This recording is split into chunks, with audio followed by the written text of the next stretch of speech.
Matheus e... o Matheus já tá aí, ó. Tudo bem, Matheus? Beleza, pastor? Beleza? Beleza.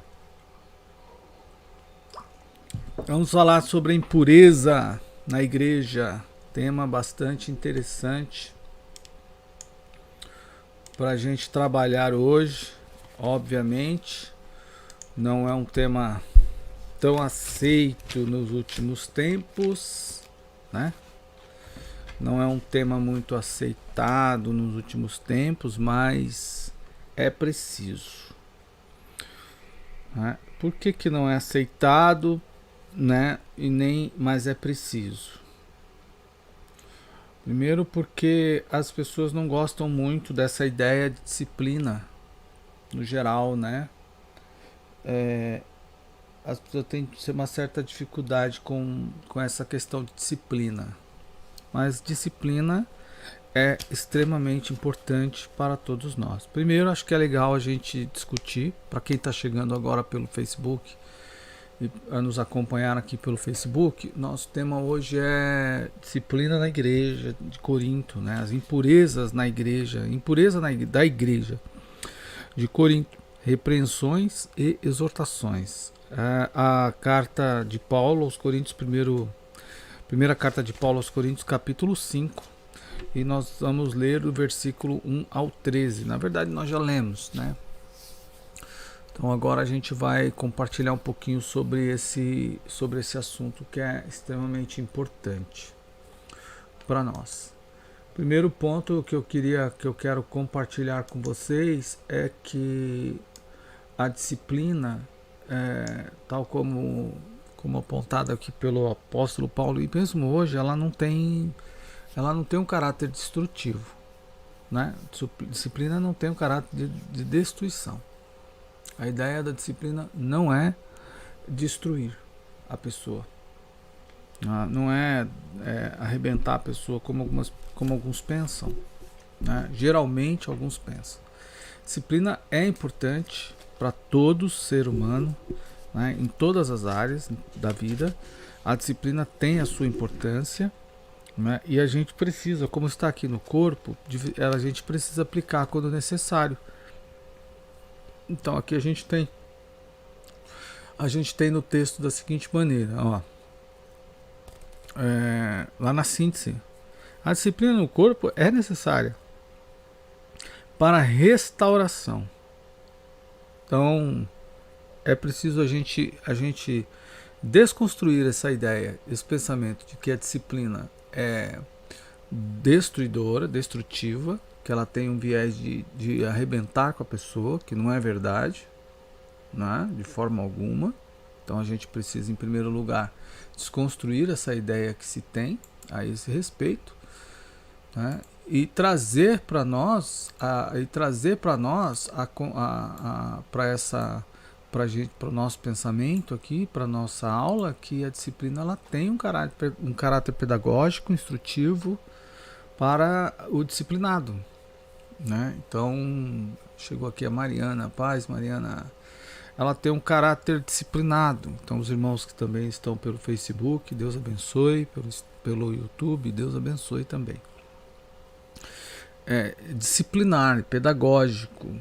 Então, mas as pessoas têm dificuldade de aceitar a disciplina porque acham que ela é destrutiva, ela é ruim, é,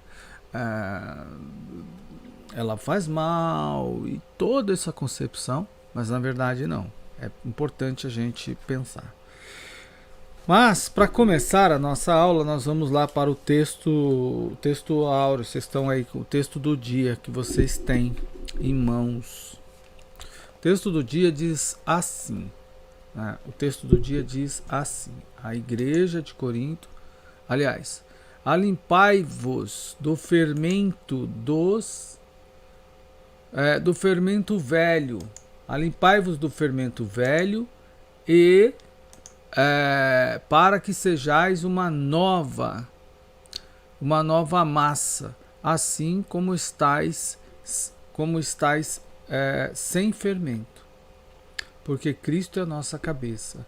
Observe que ele coloca aqui duas posições diferentes, né? Dois elementos que se contrapõem. O velho, não é? O velho, olha lá, alimpai-vos do fermento velho, para que sejais uma nova. Então a gente tem um campo de oposição, velho e novo, não é? Não tem como você pensar em estar na igreja e não passar por essa fase do abandono, vamos falar assim, da troca do velho pelo novo. É preciso a gente ter essa percepção, né, do velho e novo. Então ele troca aqui, observe, vocês precisam deixar o velho e o alimpai-vos. É como se fosse uma ação nossa.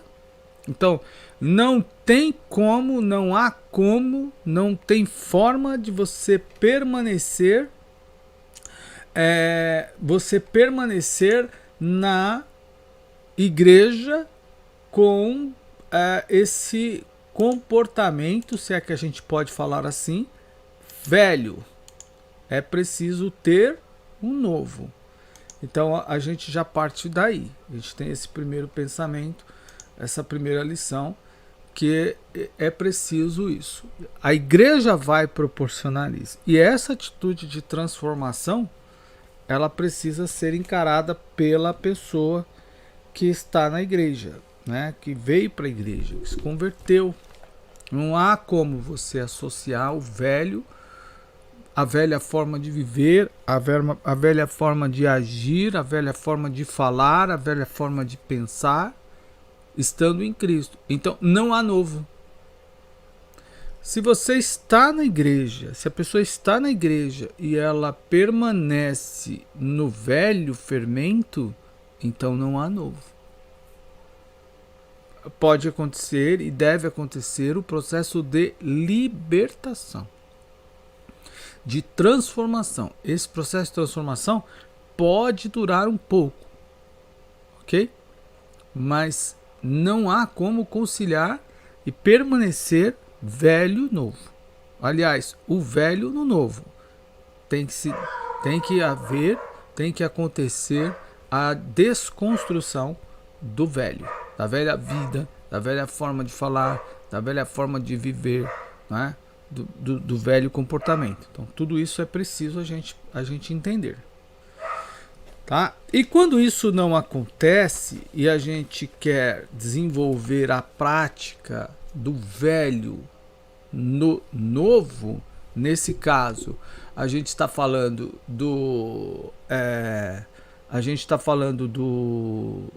da velha vida, vamos falar assim.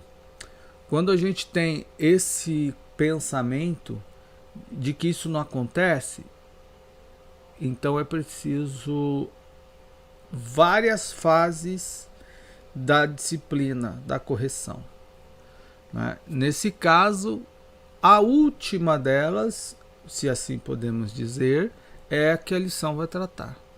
No caso de uma disciplina mais acirrada, uma disciplina mais dura, mas ela é uma sequência das outras, como o apóstolo Paulo vai nos deixa claro, melhor dizendo aqui no texto, é uma sequência das outras que já aconteceram, que já foi realizado, já foram realizadas, já foram emitidas, mas que não foram atentas. Então a disciplina é um corretivo, ela tem um caráter pedagógico, como a gente vai estudar. Então eu quero compartilhar com vocês alguns pensamentos. Primeiro, a gente tem essas oposições, que são velho e novo, né? O velho fermento, que está relacionado com a velha vida, velha forma, velhos hábitos, né? E o novo, né? A nova vida. Então, a primeira oposição é essa. Depois, ele também coloca, deixa claro, que tem um com fermento e um sem fermento. Né? Tanto que ele diz assim, alimpai-vos. Né? Então, se ele dá essa diretriz que é preciso limpar, é porque tem. Para que você viva uma vida nova massa, sem fermento. Então é preciso haver um esvaziamento para que haja um crescimento. O oposto do que propõe o próprio fermento, porque o fermento é que faz crescer a massa. Na concepção e no ensino de Paulo, não é esse tipo de crescimento que ele está dizendo que nós precisamos. Nós não precisamos desse crescimento proporcionado por um inchaço ou pelo fermento velho. Nós precisamos de um crescimento proporcionado por Deus, pelo Espírito Santo, como a gente vem discutindo, vem tratando nessa lição ao longo de todo o tempo. Então são o campo das oposições, velho e novo, tá? Então, recapitulando, para a gente deixar claro, não há como conciliar velha vida com nova vida. Não há como conciliar velhos hábitos e nova vida. Não há como conciliar mundo e igreja. São oposições, estão no campo das oposições. É preciso se desfazer. E é isso que a igreja faz. Ela transforma o cidadão, ela transforma o ser, faz dele um novo. Nova vida, novos amigos, novo linguajar, novo modo de pensar, novos hábitos, novas práticas, novos costumes, tudo é novo. Está dentro do pacote da vida nova em Cristo. E é nessa vida nova em Cristo que a gente precisa crescer e que a lição nos proporciona o pensamento, o entendimento sobre isso. Então não há como conciliar. Depois, a disciplina bíblica. Primeiro, a gente precisa entender que disciplina é bíblico.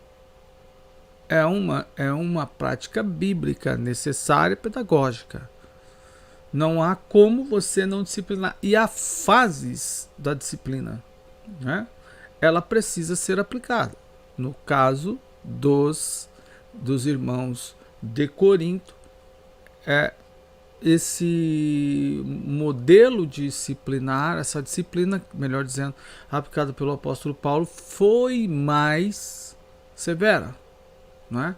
Chegou a ponto, e a gente vai falar por quê. E como ela foi aplicada? Com firmeza. Então, disciplina se aplica e aplica com firmeza. E há quem pense que a disciplina, ela não aplicada com firmeza, deve-se ao fato ou motivo, razões, por exemplo, que o disciplinador, o agente que aplicou a disciplina, o pastor, nesse caso, da igreja, até mesmo um líder de um departamento, por exemplo, que disciplina um músico, que disciplina um jovem, não é? Há quem pense que esse modelo de disciplina, esse tipo de disciplina aplicado com firmeza é resultado de um problema, de uma questão pessoal, que a pessoa acaba dirigindo isso para o campo, para a questão, para o lado pessoal. E não é isso que a Bíblia, não é isso o ideal, né? Não é isso que a gente está tratando aqui, né? Não é esse o ponto da nossa aula. A disciplina tem um processo pedagógico, é claro, né? E ela precisa ser aplicada com firmeza. Vocês no futuro, se Deus assim permitir, estou falando com jovens e também temos irmãos aqui nos acompanhando pela rede social, né? pelo Facebook, pelo YouTube. Então a gente tem esse objetivo de esclarecer que ela é importante e que precisa ser aplicada com firmeza, e que a firmeza não retrata, não significa dizer que você é carrasco, né? Como eu dizia, hoje vocês são jovens, são solteiros, aqui na sala comigo pelo Zoom. Para os irmãos que estão em casa, alguns que já estão me acompanhando por lá, são pais, né? Então nós estamos numa classe híbrida, temos pessoas presentes aqui, pessoas acompanhando pela rede social, Então eles podem até já ser pais, né? Mas precisa também entender, precisam também compreender que a disciplina ela deve ser aplicada com firmeza, né? E vocês quando forem pais, né? Quando tiverem seus filhos, vocês terão que fazer dessa mesma forma. Então, e lá no texto bíblico nós temos alguns pontos a pensar também que eu quero compartilhar com vocês, que ele nos dá essa margem. Primeiro, a gente tem um indício de tempo da prática. Observe, o texto começa assim: geralmente se ouve. Quer dizer que a prática do pecado, o pecado praticado pelos irmãos de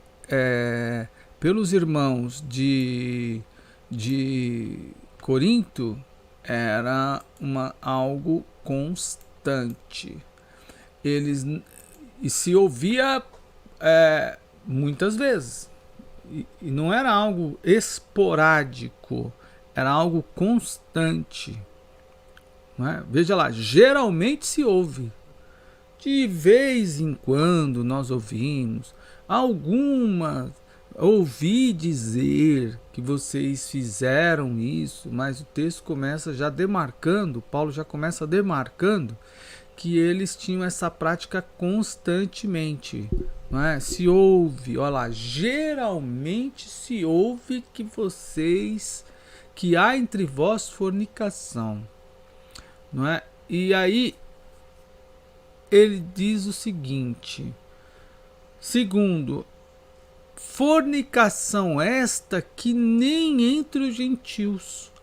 Como é que pode o sujeito que está na igreja ter um comportamento pior do que o ímpio?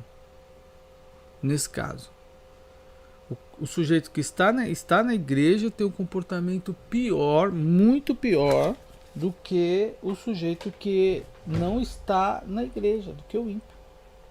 Olha que coisa super interessante.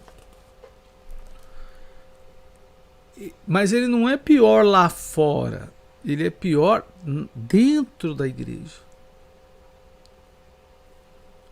Não é lá fora que ele está fazendo isso.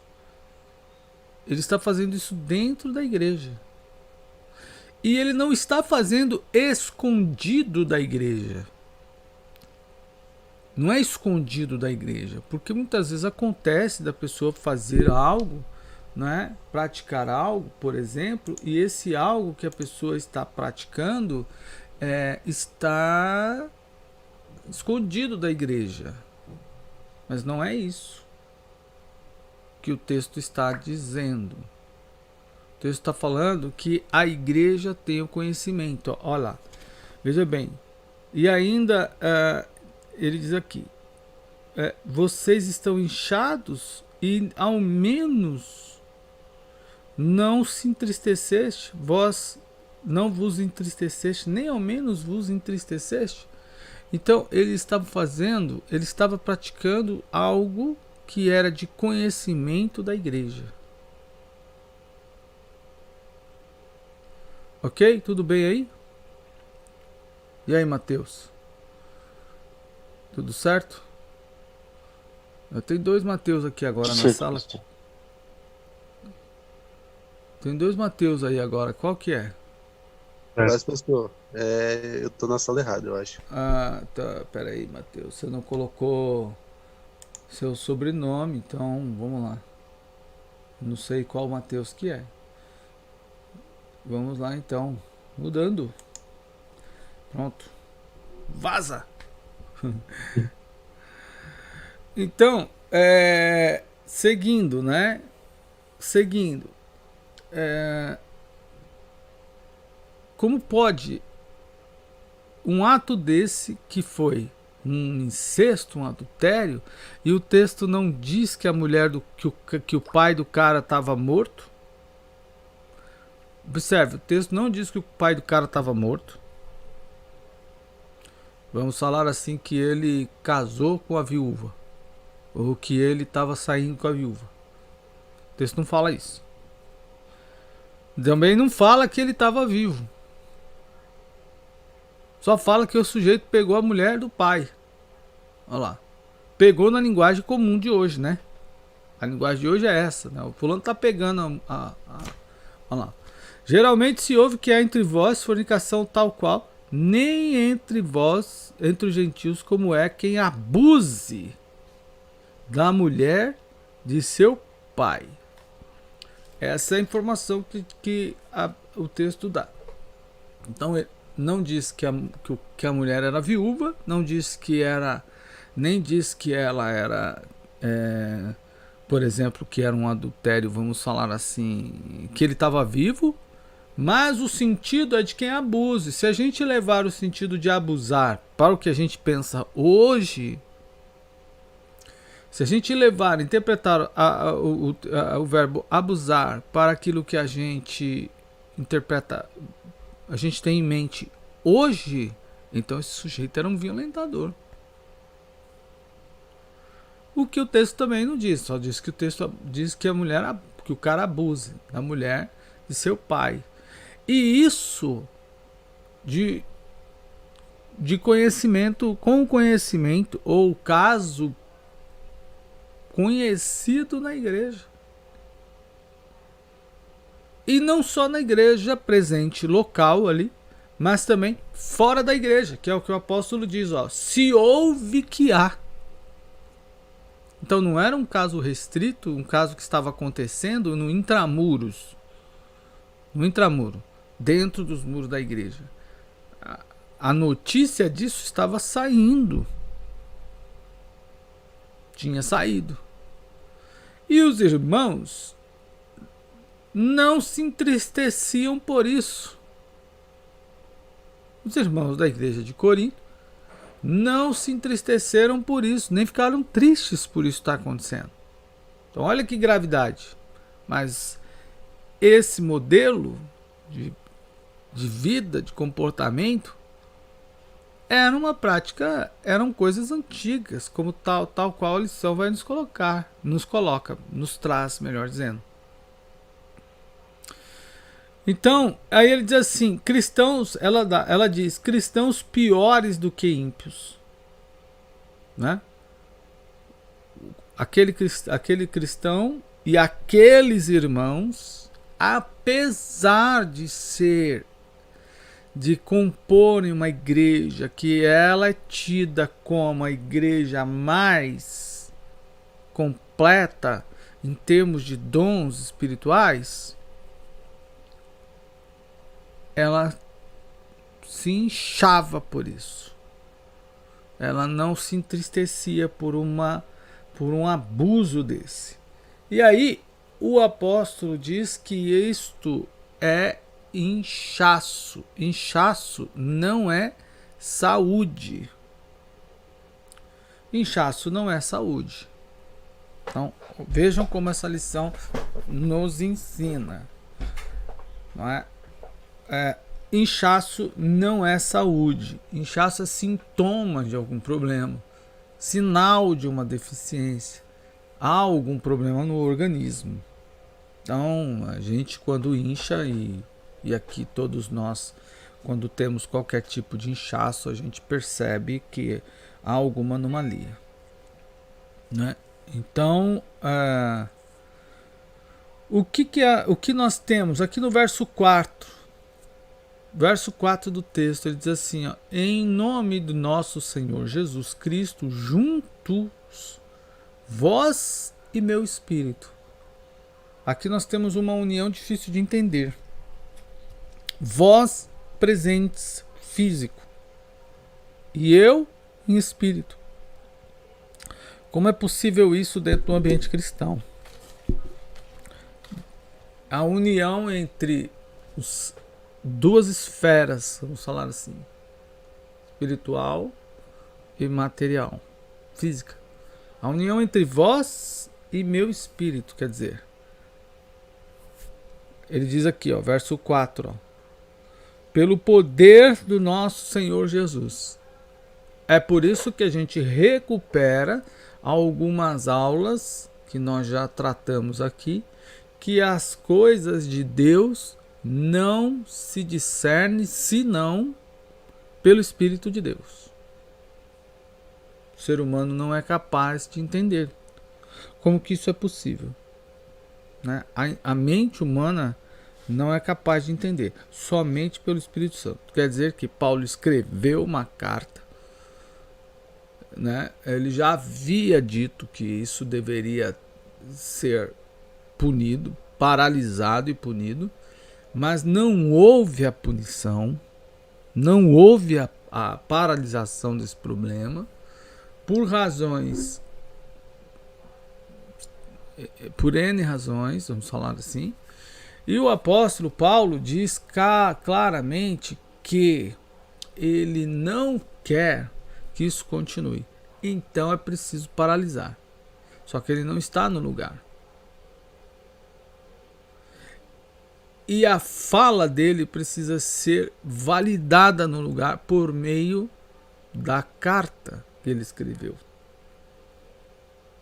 E aí é esta união entre os dois, os irmãos reunidos lá na igreja, com a autorização e a determinação e o direcionamento dado pelo apóstolo Paulo por meio da carta, isso nesse propósito único de paralisar o efeito, o pecado desse sujeito, aquele sujeito, e eliminar isso da igreja.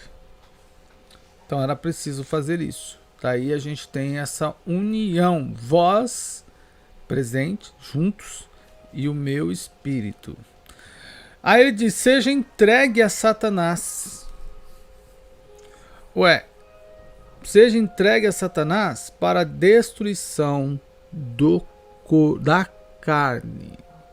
Então que a gente vai falar disso lá na frente. Então eu citei aqui alguns pontos que a lição nos permite explorar, e aí a gente vai trabalhar um pouquinho nesse contexto, nesses assuntos um pouco mais adiante. Tudo bem aí, galerinha? Vocês querem me dizer alguma coisa?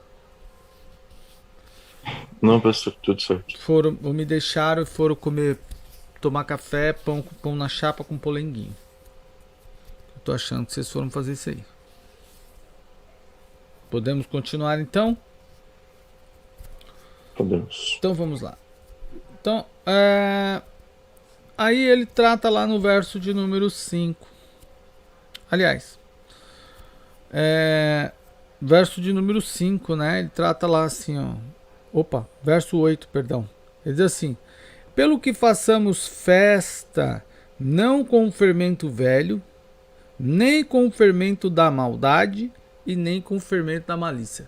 3 tipos de fermento que crescem dentro da igreja, mas que precisam ser eliminados. Primeiro, o fermento velho. Segundo, fermento da maldade. Terceiro, fermento da malícia. Então, a velha prática, a maldade, que está atrelada ao sujeito que é mal mesmo, né? Oposto ao bem, aquilo que faz o mal.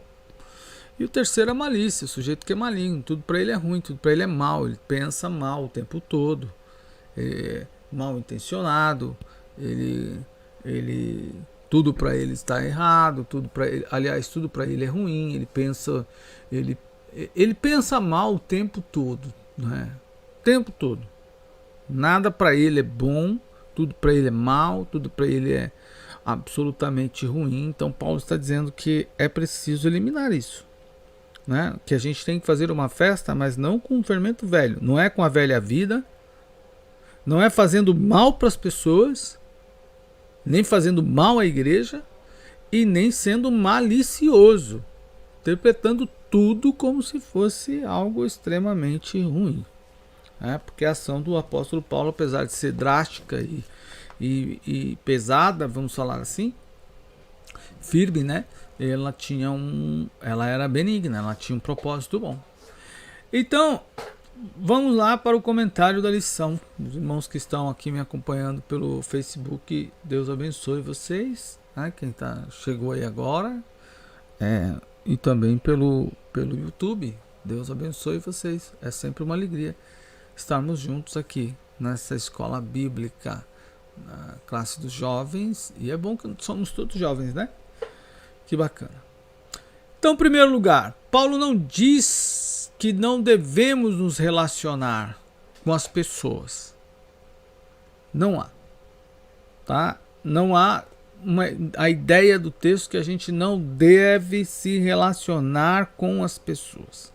Ele diz aqui, ó, isso não quer dizer absolutamente, não quer dizer absolutamente com os devassos deste mundo. Aliás, 9. Já por carta vos tenho escrito que não vos associeis com os que se prostituem. Isto não quer dizer absolutamente com os devassos desse mundo, ou com os avarentos, ou com os roubadores, ou com os idólatras, porque então vos seria necessário sair.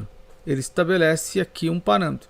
Não quer dizer que você e eu não vamos nos relacionar, conversar, dialogar e até mesmo fazer negócio com as pessoas que não têm a mesma fé, a mesma convicção conosco, que vivem de forma diferente. Não é isso que Paulo está falando, senão a gente teria que sair do mundo. Quantas pessoas você conversa durante o seu dia a dia que elas não são da fé? Então não é esse o objetivo da lição, não é esse o alvo proposto da lição, né? Que não se entenda isso, tá? Não vou falar com ninguém. As pessoas pensavam isso, já pensaram isso por algum tempo, que não deveria ter contato com ninguém que não fosse da igreja. Não é isso que Paulo está dizendo. Mas ele está dizendo que a gente não deve fazer pacto das alianças, por exemplo, malignas, comportamental das pessoas. É esse o campo da questão. Não dá para associar esse modelo de vida. Então, se você está com o seu colega lá no shopping ou lá no lugar, saíram aí numa noite para comer lanche, por exemplo, e você vai a um ambiente de shopping lá, um fast food, e de repente seu colega fez uma trapaça para comer mais lanches e pagar menos lanche, não é porque você está junto ali com ele naquele instante que você deve fazer isso também, né? Não, você ir com ele à lanchonete é uma questão, praticar a mesma coisa que ele pratica é outra, bem diferente. E é isso que o apóstolo Paulo está dizendo. Você não está impedido de ir, né? Aliás, mas você não deve compartilhar com essa prática enganosa, maligna, não é? Por exemplo, muitas vezes praticada pelas pessoas.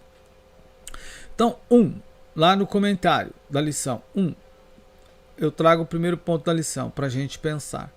A igreja não estava alheia às práticas imorais da cidade. E parece que o caso já estava público.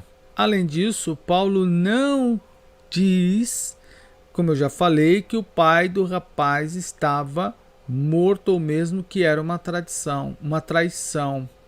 Então, nesse caso, a igreja precisava atuar, intervir rapidamente na tentativa com o objetivo de paralisar a ação daquele rapaz que estava tendo um caso, na linguagem de hoje, pegando a mulher do seu próprio pai, que a gente não sabe se era viúva, se era uma amante do filho ou se era um ato de violência, porque o termo utilizado aqui é que você está abusando, há quem abuse da mulher do seu pai. Então a gente tem essas três hipóteses. Mas como nós já discutimos isso, já falamos isso aqui, a questão que se insere nesse instante é que a igreja não agiu diante desse fato, desse conhecimento, que ela dentro desse fato, embora ela tinha conhecimento do que estava acontecendo ali, Então era preciso, necessário, uma ação disciplinar da igreja imediatamente. Ok?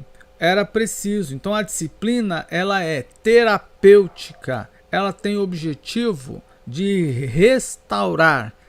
Agora, vale lembrar que ela tem etapas. E como o próprio apóstolo Paulo nos coloca, a possibilidade de que outra carta, né, tenha sido escrito. Veja o verso de número 11. Mas agora escrevi que vós não associeis com aquele dizendo irmão, dizendo se irmão for devasso, mas agora escrevi que não vos associeis com aquele que dizendo se irmão for devasso, ou idólatra, ou maldizente, ou beberrão, ou roubador, com o tal nem vos associeis. Então há uma ideia, um sentido de que esse caso já tinha sido tratado pelo apóstolo Paulo. Paulo já tinha recomendado. A gente tem esse sentido no texto. Mas a igreja não ouviu e permaneceu e continuou permitindo que o rapaz praticasse esse ato imoral, indecente, né? Que o rapaz praticasse essa atrocidade.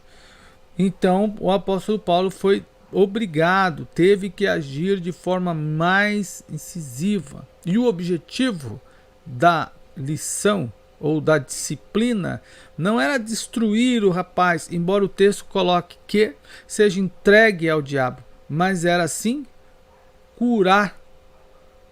Então a disciplina, ela tem um objetivo, ela tem um viés, ela tem um foco na preservação.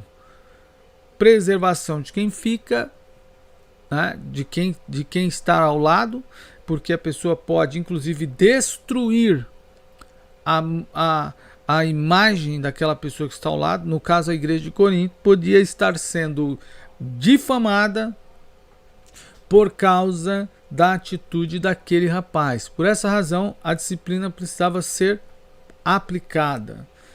Então, Paulo condena a alegria da igreja, porque o pecado não pode servir de alegria para ninguém.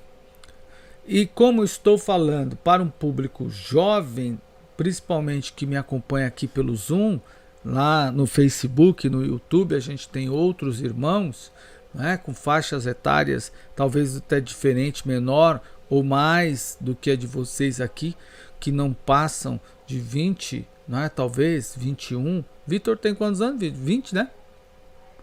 É 21. Não, eu tenho 19. 19. E o Mateus? 21. 21.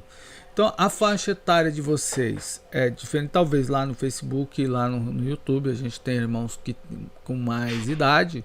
Então é importante que a gente saiba e diga aos irmãos que a gente tem dois públicos aqui, né? Quando um jovem da igreja, um irmão da igreja peca, a tendência natural dos seus pares, principalmente daqueles que têm a mesma idade, é dizer assim, vou falar na linguagem de vocês: olha esse jovem, ó, que da hora que ele fez isso. Isso é um problema para vocês, porque o que é bom aos olhos de vocês nesse instante, nesse momento, pode ser ruim para aquela pessoa e posteriormente trazer uma desordem, uma destruição na vida dela. Então vocês por mais que vocês convivam, né, vivam, estão cercados de pessoas, né, no contexto social de muitos de vocês, de pessoas que têm hábitos que não condizem com os praticados pela igreja ou na igreja, que estão de acordo com a nossa Bíblia, com a Bíblia, que é a nossa regra de fé e prática. Por mais que quando você veja uma pessoa em condições como esta, praticando algo como esse, você não deveria se alegrar. Pelo contrário, você deveria pedir graça de Deus e orar por aquela pessoa, porque ela iniciou um caminho de queda. Ela iniciou um caminho de uma degradação que pode ser em vários aspectos, né? Observe, a pessoa sai, ela se afasta da igreja. A linguagem dela já começa a mudar. Ela já se torna uma pessoa de boca, de língua, aquilo que a gente chama de boca suja, né? Uma linguagem bem conhecida no nosso Brasil. Aquela pessoa tem a boca suja. Não quer dizer que ela não escove os dentes, não. Mas que ela tem uma linguagem moral. Ela começa a aderir à linguagem depravada, né? De falar com aquilo que a gente chama de palavrões, né? E aí por diante. E ela vai descendo moralmente. Essa pessoa está em decadência moral. Ela estava na igreja e aí ela está em declínio moral. Então, por essa razão, vocês não devem de forma alguma se alegrar quando um jovem na idade de vocês, jovem da igreja, ele entra nesse caminho. Tem algum telefone, algum microfone ligado aí que eu... Então, vocês não devem se alegrar por isso, porque ele está caindo moralmente, que é o caso da igreja de Corinto. E o que muitas vezes a igreja fazia, a igreja fez lá em Corinto, nós também fazemos, porque a gente encobre, não é? Nós encobrimos o erro e permitimos que a pessoa continue mergulhando no poço, nesse poço de degradação moral. Então, temos que ter misericórdia, não é? Temos que ser misericordioso com essa pessoa e, a partir de então, não é, atuar de maneira a salvar esta pessoa, né? Que a gente consiga impedir que esta pessoa caminhe, porque ela vai ficar pior. E o texto está deixando claro que o estado dela será pior do que aquele que está fora. É como se ela quisesse descontar, não é? Descontar, eu vou descontar esse tempo que passei na igreja, mais ou menos isso. E isso é péssimo para ela. Não é péssimo para a igreja, é péssimo para ela, porque a igreja vai permanecer lá. E quem vai precisar sair depois desse estado calamitoso, dessa tragédia toda, é a própria pessoa que mergulhou. Tudo bem aí, galera? Sim, pastor. Ok. Então, vamos lá. Então, outro ponto que a gente também pode compartilhar. Mateus, tudo certo, Mateus? Então, vamos lá. Não pense, só recapitulando, não pense que a ideia de esconder algo, às vezes eu vejo, né, as pessoas, elas... É uma coisa muito comum que acontece, né? Interessante esse pensamento. Às vezes algum irmão fala assim, pastor, você dê uma olhada lá no Facebook de fulano, de ciclano. A gente não tem, né? Às vezes as pessoas bloqueiam você para que você não veja aquilo que ela está postando na rede social dela. Não tem nada a ver, problema de cada um. Cada um faz o que quiser com a sua vida, né? Isso é comum. As pessoas são livres para escolher o que elas quiserem. É como às vezes acontece, a gente passa pela rua, o jovem tá há pouco dia passando pela rua, o jovem estava ali fumando, um dos nossos jovens, né, que estavam na igreja, fumando maconha. Eu falei, rapaz, não precisa esconder de mim, não. Eu sei que talvez você possa ter um certo respeito, né, pela minha pessoa. Por esse ponto é uma questão. Mas esconder para que eu não veja, não vai fazer diferença eu ver ou não ver. Você esconder de mim ou não esconder. Não faz diferença nenhuma. Não é? Então, faz para você, porque é você que está fazendo mal a si mesmo, né? E não a mim. Você não está fazendo mal a mim, você está fazendo mal a você. É uma pena, mas infelizmente é uma escolha. Então eu orientei ele, eu recomendo que você não faça isso, né? Abandone isso vai te fazer mal, vai te levar a outras drogas, você logo vai começar a usar cocaína, daqui a pouco você vai cair no crack, e aí você terá grandes problemas, né, para o restante da sua vida. E foi quando ele disse, não, eu sei o que eu estou fazendo, então tudo bem, eu não posso dizer nada, eu tenho que ficar tranquilo. Mas nesse sentido, a igreja precisa alertar, vocês precisam alertar os outros jovens, inclusive a respeito disso, né, a respeito da própria conduta dele, porque vocês querem o bem dele, né, e querer o bem dele não é ser conivente com aquilo que ele está fazendo, né, por mais que que nós sejamos bloqueados, e eu não tenho, nenhum pastor tem esse, pelo menos que no meu entendimento, o pastor não tem esse viés, esse foco, essa função fiscalizadora, deixa eu ver o que as pessoas estão fazendo. Não, cada um faz o que quer com a sua vida, não é? Mas é importante a gente saber que o caminho que a pessoa trilha pode ser ruim para ela, de fato, não é? E nesse caso, muitos passaram a beber, muitos passaram a se tornar usuário de drogas, né? E aí vão perdendo a família, deixaram a igreja. Então, por exemplo, o jovem até inclusive deixou a igreja.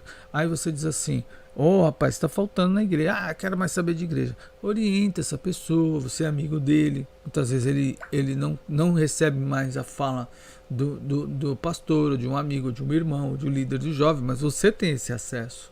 Então é importante você tentar convencer essa pessoa, né, com um aconselhamento e com a palavra de amigo que você tem, permitindo, né, tentando fazer com que ela retorne para a igreja e abandone aquele mal, né? Então vamos lá.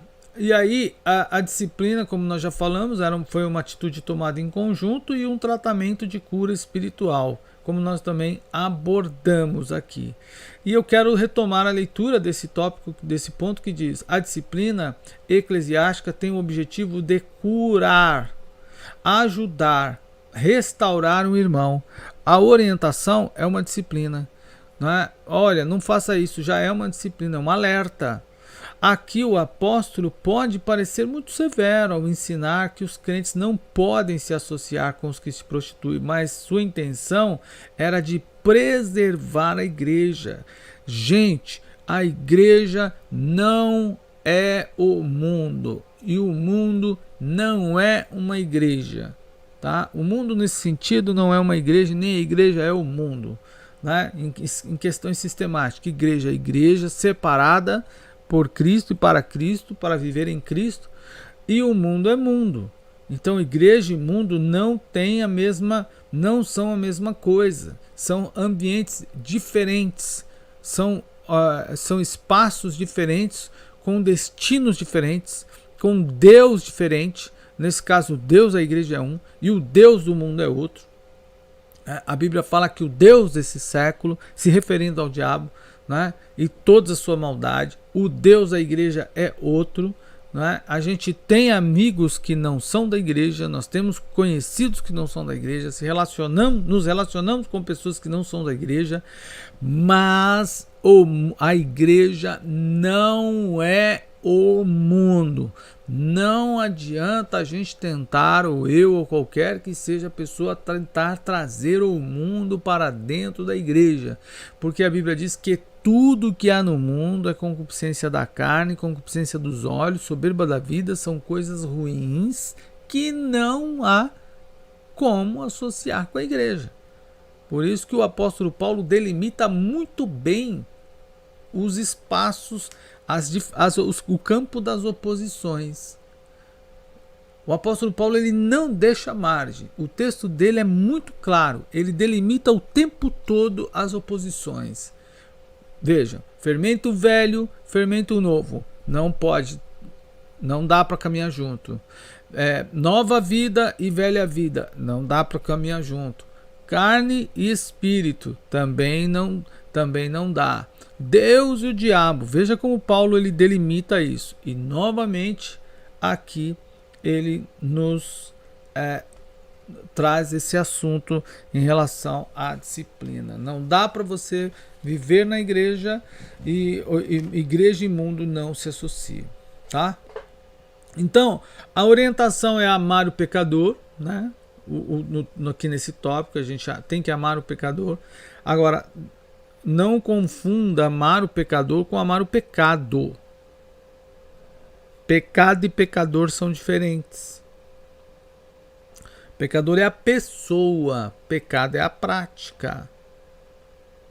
Não amar o pecador necessariamente não significa dizer que ama o pecado. Apoiar a recuperação da pessoa em um ambiente de amor. A pessoa precisa vir para a igreja. Nesse caso, ela precisa ser tratada, ela vai receber a atenção, ela precisa receber o carinho, inclusive de vocês. Não é? Então, a disciplina é um cuidado espiritual, é um momento de reflexão, inclusive para que a pessoa pense, ela pense e a igreja também pense. Então, por essa razão é necessário aplicar. E a postura da igreja é oferecer o apoio ao irmão que precisa e quer a recuperação. E não condená-lo. Aí temos um problema.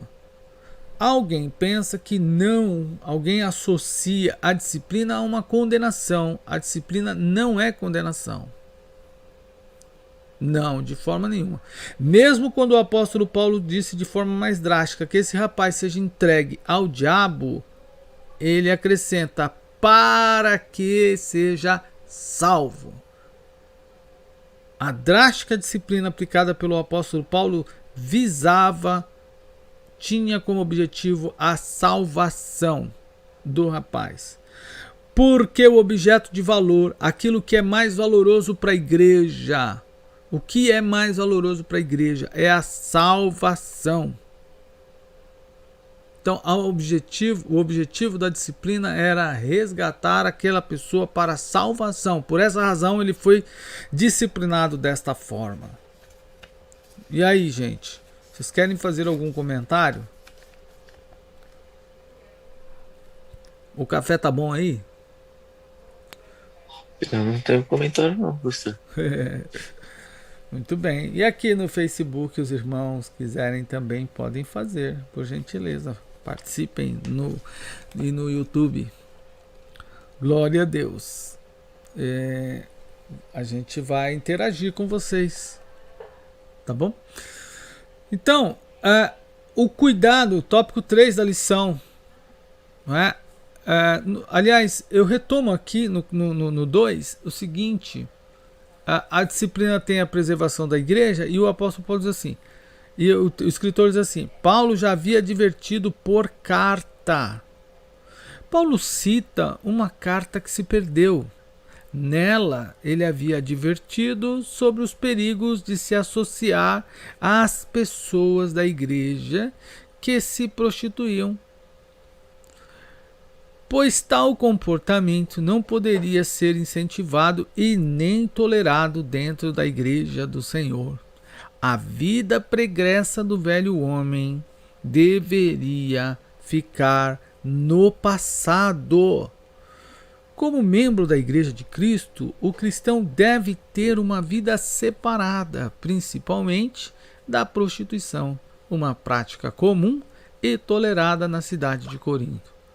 O apóstolo é severo na sua admoestação, pois ele exorta, abre aspas, não vos associeis com aquele que, dizendo-se irmão, for devasso, avarento, idólatra, ou maldizente, ou beberrão, ou roubador. Fecha aspas. Ele ainda acrescenta que, abre aspas, que com tal nem sequer comais. Fecha. Então, no 3, e a gente já caminha para a finalização da lição, o apóstolo Paulo fala conosco sobre os seguintes pontos. Cuidado com a pessoa depois da disciplina. O cristão deve amar, como ele diz, o cristão deve amar o pecador e odiar o pecado. E nós já abordamos isso aqui de forma mais sucinta. Agora recuperamos um pouco. O apóstolo Paulo distingue entre o tratamento da pessoa que vive na prática do pecado dentro da igreja e a pessoa na mesma condição que está fora da igreja. Nós abordamos isso. No entanto, nas duas situações, a essência é a mesma, pois a orientação bíblica é amar o pecador e odiar o pecado. Não se deve amar o pecado e odiar o pecador. Deve-se amar o pecador e odiar o pecado.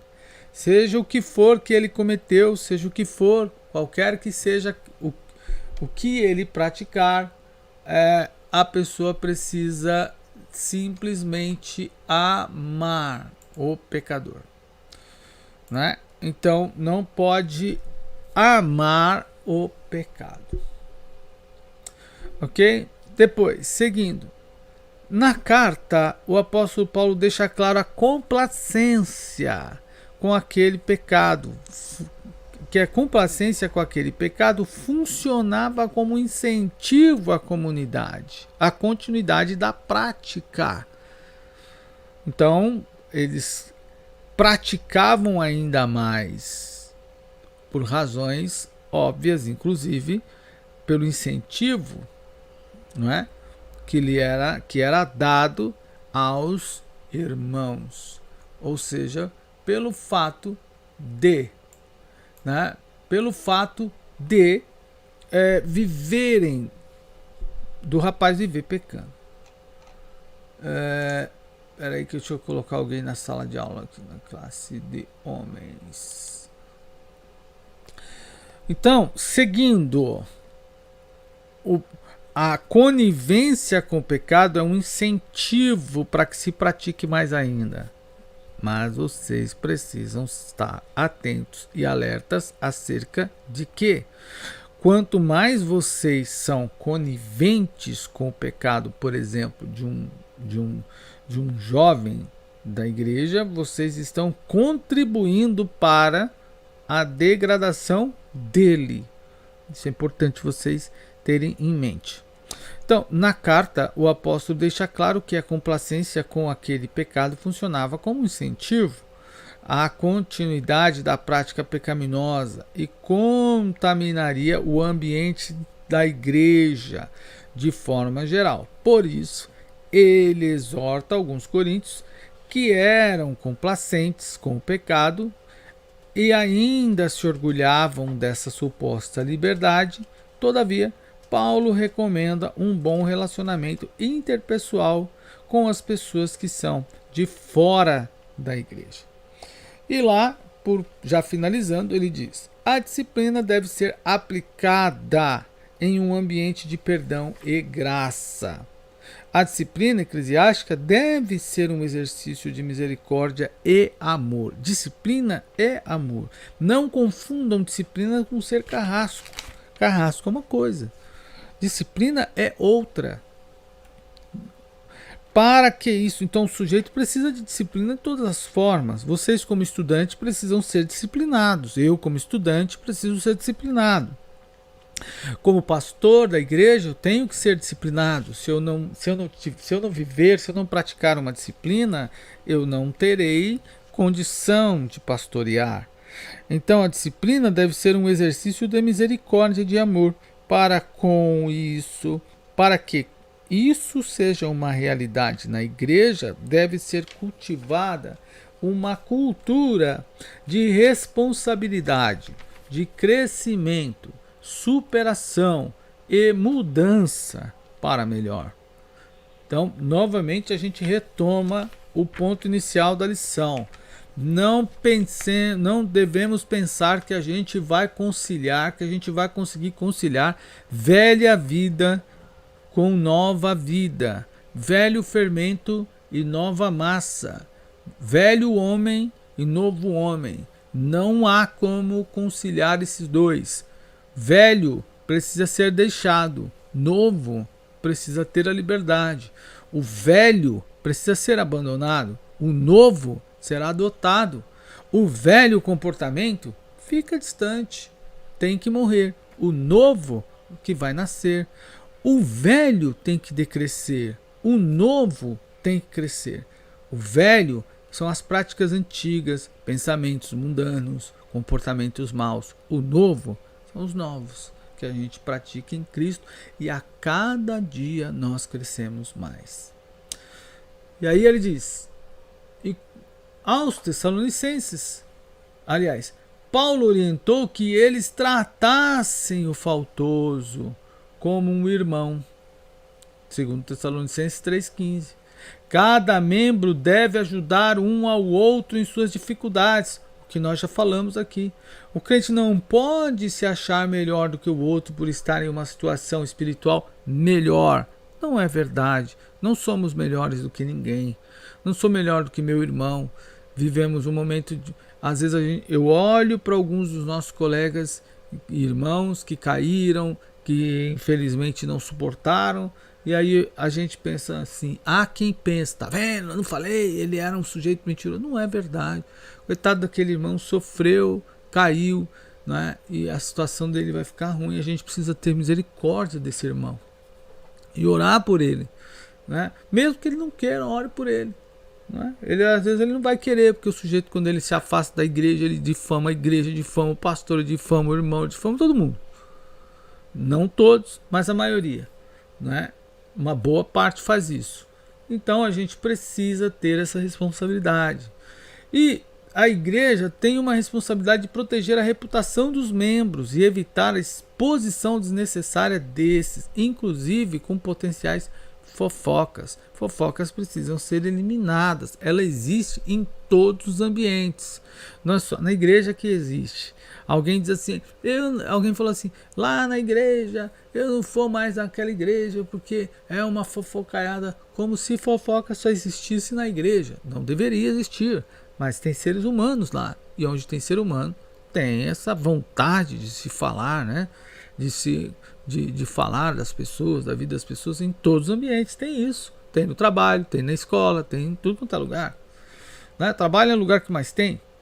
Então, a disciplina não significa o abandono. Então, o processo disciplinar é uma forma de respeito ao corpo de Cristo e tem como objetivo contribuir para que a pessoa faltosa alcance o arrependimento. Trata-se de um cuidado espiritual e de um momento de reflexão a respeito dos atos cometidos e o que precisa melhorar para estar dentro da vontade de Deus. E por fim, lá no finalzinho do parágrafo ele diz assim, se possível, por meio de um treinamento, a igreja precisa ter os seus oficiais, né, para elaborar, para aplicar, para instruir, né, as pessoas, inclusive a esse respeito, para tratar e recuperar. A disciplina é uma forma de confrontar o crente que pecou e mostrar que apesar de tudo a igreja ama ele e deseja vê-lo restaurado. Então, a disciplina ela é importante para todos nós, para a igreja, ela faz parte, não só na igreja, mas a lição trata da disciplina na igreja. Ela tem o viés, ela tem o objetivo de salvar, de resgatar a pessoa, ela deve ser aplicada com firmeza e o disciplinado precisa ser acolhido e tratado e cuidado pelos irmãos, pelos demais irmãos. Inclusive, este acolhimento é um ambiente, deve ser feito inclusive em um ambiente de amor, visando a recuperação. E por último, não podemos de forma alguma, se amamos alguém, se amamos nossos irmãos, não podemos nos alegrar com a queda do nosso irmão, né? De forma alguma. Isso não é amor, isso é desamor, porque ele está caindo e o Evangelho de Cristo levanta o ser humano. Muito bem, fechamos então. Alguma dúvida, pergunta que vocês queiram colocar, querem responder? Aqui no Facebook temos alguns irmãos que vocês querem também compartilhar conosco. Coloquem aí, escrevam aqui no chat que a gente vai participar, né? A gente vai ouvir e ler interagir com vocês. Temos alguém, e aqui no grupo, na sala, o que temos? Amém, pastor, eu não tenho nenhuma dúvida, não. Não? Glória a Deus. Mateus foi tomar café e comer polanguinho na chapa. Não? Muito bem. Cadê o Mateus? O Mateus caiu? Ok. Ah, tá aí. Bom, então nós já estamos chegando ao final da nossa lição de hoje, né? Da nossa aula de hoje. Deixa eu mandar aqui um aviso. Mariana tá aí também, ó. Ó, Mariana, agora que eu tô te vendo, cadê tu? Tu chegou e foi dormir, né? Olha lá. Vamos colocar aqui uma mensagem para os irmãos que a gente está encerrando. Já em 1 minuto, todos os demais irmãos.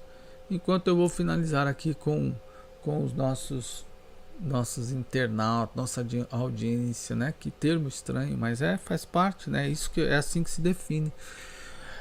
Então, queridos irmãos, todos os domingos nós estamos na escola bíblica. Domingo passado a gente não conseguiu, né? Tivemos uma falta de habilidade para lidar com a tecnologia, mas a gente supera, né? É assim mesmo. Num dia a gente esquece um botão de apertar, de dar um clique, do outro dia a gente dá 2. E assim a gente atrapalha a aula num dia e atrapalha no outro. Não tem problema, mas um dia a gente aprende. Então, graças a Deus que nós terminamos hoje, né? Você pode participar conosco todos os domingos nesta escola bíblica. Essa aula está lá também disponível no YouTube. E assim, compartilhe com alguém, né? Envie para alguém também. E no domingo que vem estaremos aqui, se assim Deus permitir. Lembro que logo mais, ou anuncio, anuncio, né? Que logo mais às 19 horas nós teremos um culto de ceia. E o nosso culto de ceia, a gente não transmite a ceia, a gente transmite a pregação, depois a gente realiza a ceia no ambiente fechado, que é o ambiente dos membros da igreja. Então a gente interrompe. Você está convidado a participar conosco desse momento de culto. Ah, tem um convite legal também que quero fazer. Ô, pastor, Oi? o senhor falou 19, mas 19 acaba o culto, né? 17, né? Perdão. Ainda bem, eu tô acompanhado do Vitor, tá vendo? Começa 18. 17, só que hoje vai ser... Hoje nós temos 2 horários, né? Hoje a gente tem um às 4h30 e outro às 6. Então serão 2 horários hoje. E às quintas-feiras você pode orar conosco também. Se você quiser orar, a gente tem uma reunião de oração feita pelo Zoom às 10 da noite. Aí você me chama aqui no particular, no privado. Eu passo o link, você entra, a gente ora, a gente canta, a gente lê um versículo da Bíblia. Não é transmitido pelo Facebook. É uma coisa interna. Tá bom? Só um grupo de irmãos que juntos nós oramos, que oram juntos, né, buscando a presença de Deus. Então às 10 da noite. Queridos, Deus abençoe a todos vocês. Foi um prazer estar com os irmãos aqui no Facebook. Tenham um ótimo domingo. Também no YouTube. Tenham um ótimo domingo. Repleto de bênção, com muita alegria. Amém? Deus abençoe. Vou finalizar aqui a nossa transmissão. Glória a Deus.